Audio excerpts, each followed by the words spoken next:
Atomic habits. Tiny changes, remarkable results. An easy and proven way to build good habits and break bad ones. Let's break down the book title into atoms. Atomic means one. An extremely small amount of a thing, the single irreducible unit of a larger system. 2. The source of immense energy or power. Habit means a routine or practice performed regularly, an automatic response to a specific situation. Introduction. My story. On the final day of my sophomore year of high school, I was hit in the face with a baseball bat. As my classmate took a full swing, the bat slipped out of his hands and came flying toward me before striking me directly between the eyes. I have no memory of the moment of impact. The bat smashed into my face with such force that it crushed my nose into a distorted U shape. The collision sent the soft tissue of my brain slamming into the inside of my skull. Immediately, a wave of swelling surged throughout my head. In a fraction of a second, I had a broken nose, multiple skull fractures, and 2 shattered eye sockets. When I opened my eyes, I saw people staring at me and running over to help. I looked down and noticed spots of red on my clothes. One of my classmates took the shirt off his back and handed it to me. I used it to plug the stream of blood rushing from my broken nose. Shocked and confused, I was unaware of how seriously I had been injured. My teacher looped his arm around my shoulder, and we began the long walk to the nurse's office. Across the field, down the hill, and back into school. Random hands touched my sides, holding me upright. We took our time and walked slowly. Nobody realized that every minute mattered. When we arrived at the nurse's office, she asked me a series of questions.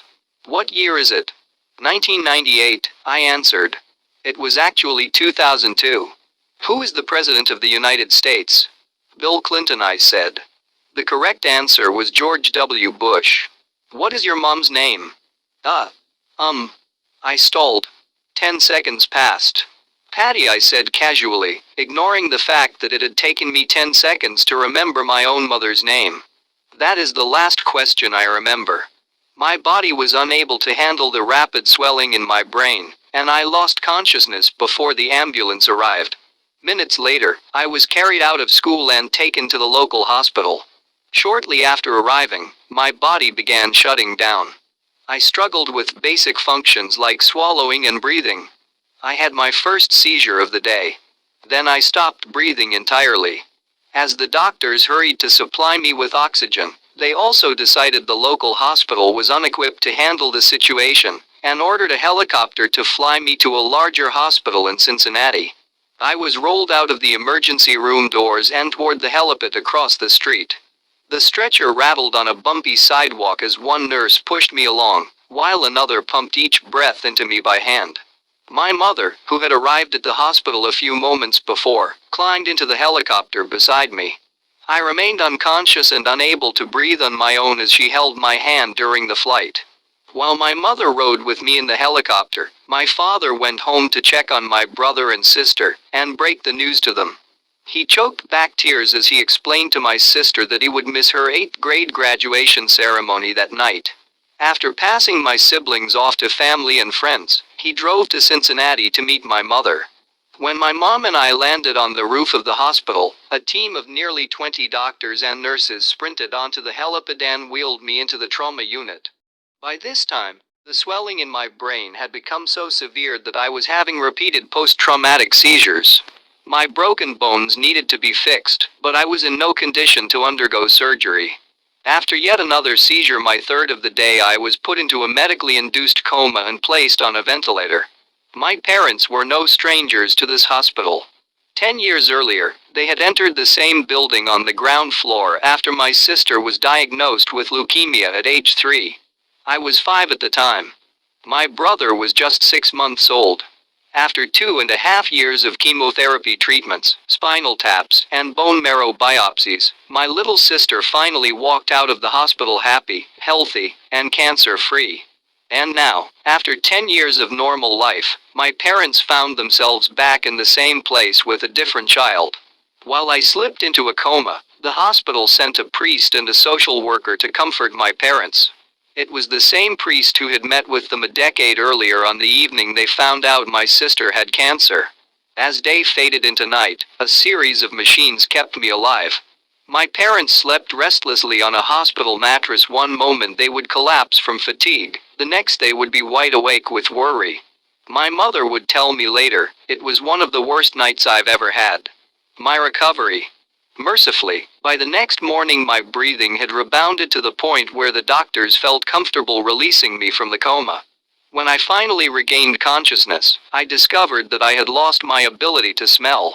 As a test, a nurse asked me to blow my nose and sniff an apple juice box. My sense of smell returned, but to everyone's surprise the act of blowing my nose forced air through the fractures in my eye socket and pushed my left eye outward. My eyeball bulged out of the socket, held precariously in place by my eyelid and the optic nerve attaching my eye to my brain. The ophthalmologist said my eye would gradually slide back into place as the air seeped out, but it was hard to tell how long this would take. I was scheduled for surgery 1 week later, which would allow me some additional time to heal. I looked like I had been on the wrong end of a boxing match, but I was cleared to leave the hospital. I returned home with a broken nose, half a dozen facial fractures, and a bulging left eye. The following months were hard. It felt like everything in my life was on pause. I had double vision for weeks. I literally couldn't see straight. It took more than a month, but my eyeball did eventually return to its normal location. Between the seizures and my vision problems, it was 8 months before I could drive a car again. At physical therapy, I practiced basic motor patterns like walking in a straight line. I was determined not to let my injury get me down, but there were more than a few moments when I felt depressed and overwhelmed. I became painfully aware of how far I had to go when I returned to the baseball field 1 year later. Baseball had always been a major part of my life. My dad had played minor league baseball for the St. Louis Cardinals, and I had a dream of playing professionally, too. After months of rehabilitation, what I wanted more than anything was to get back on the field. But my return to baseball was not smooth. When the season rolled around, I was the only junior to be cut from the varsity baseball team. I was sent down to play with the sophomores on junior varsity. I had been playing since age 4, and for someone who had spent so much time and effort on the sport, getting cut was humiliating. I sat in my car and cried as I flipped through the radio, desperately searching for a song that would make me feel better. After a year of self-doubt, I managed to make the varsity team as a senior, but I rarely made it on the field. In total, I played 11 innings of high school varsity baseball, barely more than a single game. Despite my lackluster high school career, I still believed I could become a great player. And I knew that if things were going to improve, I was the one responsible for making it happen. The turning point came 2 years after my injury, when I began college at Denison University. It was a new beginning, and it was the place where I would discover the surprising power of small habits for the first time. How I learned about habits. Attending Denison was one of the best decisions of my life. I earned a spot on the baseball team and, although I was at the bottom of the roster as a freshman, I was thrilled. Despite the chaos of my high school years, I had managed to become a college athlete. I wasn't going to be starting on the baseball team anytime soon, so I focused on getting my life in order. While my peers stayed up late and played video games, I built good sleep habits and went to bed early each night. In the messy world of a college dorm, I made a point to keep my room neat and tidy. These improvements were minor, but they gave me a sense of control over my life. I started to feel confident again. And this growing belief in myself rippled into the classroom as I improved my study habits and managed to earn straight A's during my first year.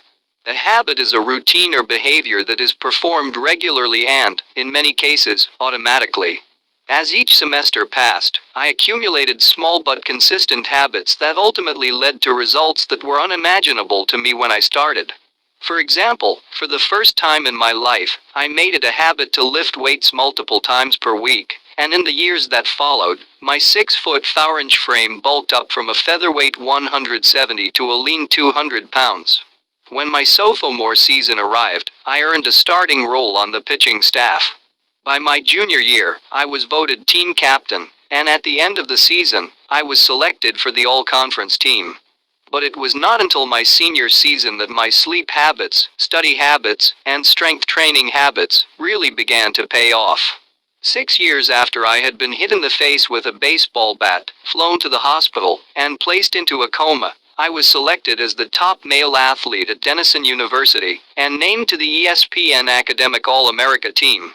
An honor given to just 33 players across the country. By the time I graduated, I was listed in the school record books in 8 different categories. That same year, I was awarded the university's highest academic honor, the President's Medal. I hope you'll forgive me if this sounds boastful. To be honest, there was nothing legendary or historic about my athletic career. I never ended up playing professionally. However, looking back on those years, I believe I accomplished something just as rare. I fulfilled my potential. And I believe the concepts in this book can help you fulfill your potential as well. We all face challenges in life. This injury was one of mine, and the experience taught me a critical lesson. Changes that seem small and unimportant at first will compound into remarkable results, if you're willing to stick with them for years. We all deal with setbacks, but in the long run, the quality of our lives often depends on the quality of our habits. With the same habits, you'll end up with the same results. But with better habits, anything is possible. Maybe there are people who can achieve incredible success overnight. I don't know any of them, and I'm certainly not one of them. There wasn't one defining moment on my journey from medically induced coma to academic All-American. There were many. It was a gradual evolution, a long series of small wins and tiny breakthroughs. The only way I made progress, the only choice I had, was to start small. And I employed the same strategy a few years later when I started my own business and began working on this book. How and why I wrote this book. In November 2012, I began publishing articles at jamesclear.com.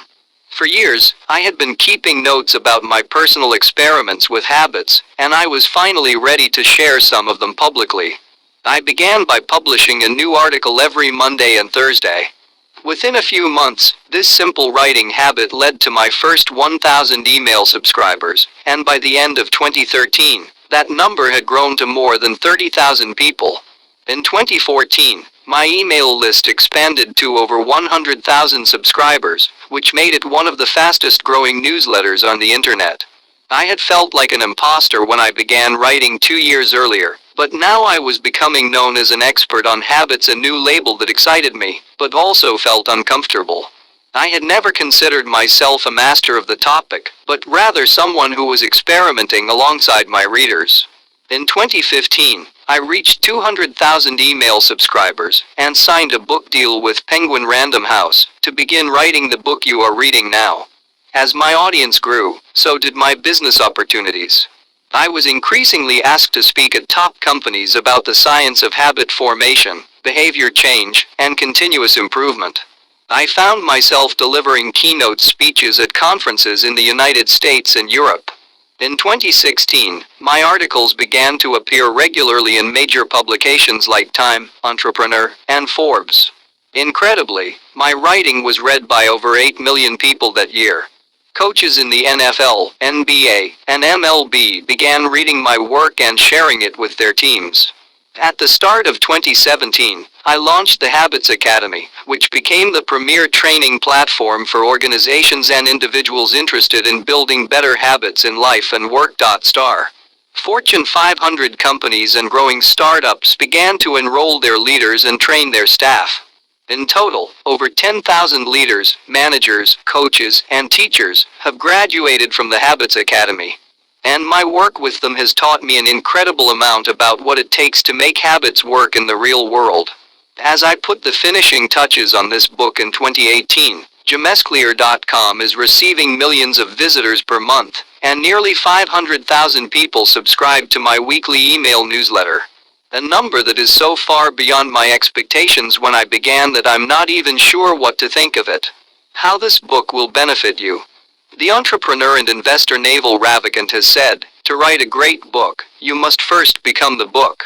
I originally learned about the ideas mentioned here because I had to live them. I had to rely on small habits to rebound from my injury, to get stronger in the gym, to perform at a high level on the field, to become a writer, to build a successful business, and simply to develop into a responsible adult.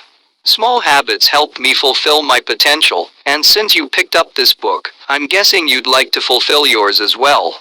In the pages that follow, I will share a step-by-step plan for building better habits, not for days or weeks, but for a lifetime. While science supports everything I've written, this book is not an academic research paper, it's an operating manual. You'll find wisdom and practical advice front and center, as I explain the science of how to create and change your habits in a way that is easy to understand and apply. The fields I draw on, biology, neuroscience, philosophy, psychology, and more, have been around for many years.